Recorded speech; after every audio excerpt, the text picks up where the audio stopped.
Hello all, welcome back to our channel ఆశ్రిత charitable trust. చిన్న పిల్లలు మారం చేస్తే చందమామ రావే, జాబిల్లి రావే, కొండెక్కి రావే, గోగి పూలు తేవే అని వారికి అన్నం తినిపించడం చాలా కామన్. కానీ మీరు ఎప్పుడైనా చిన్నపిల్లలాగా అలిగి బుంగమూతి పెట్టుకున్న పెద్దవారికి తినిపించడం చూసారా? నిజం చెప్పాలి అంటే ఒక ఏజ్ వచ్చాక పెద్దవారు చిన్నపిల్లల కంటే మరీ కొంటెగా బిహేవ్ చేస్తారు. సో వారిని లాలించి, పాడించి, ఆడించి అన్నీ చేసేసరికి వీరు అసలు పెద్దవారా లేక జస్ట్ కొన్ని నెలలు నిండిన చంటి పిల్లవారా అనిపిస్తుంది.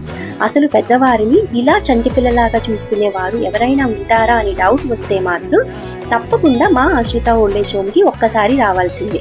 అవునండి, మా ఓల్డేజ్ హోమ్లో ఇలా మిమ్మల్ని కవ్వించే స్టోరీస్ ఎన్నో ఉన్నాయి. సో ఫ్రెండ్స్, నెక్స్ట్ టైం మీ ఇంట్లోని పెద్దవారు ఎప్పుడైనా అలా మారం చేస్తే ఇలా బుజ్జగించడానికి ట్రై చేయండి. ఒకవేళ వారి కోసం ఇలాంటి అందమైన వాతావరణం కల్పించాలి అనుకుంటే కంపల్సరీ మా ఓల్డేజ్ హోమ్ని విజిట్ చేయండి. Thanks for watching.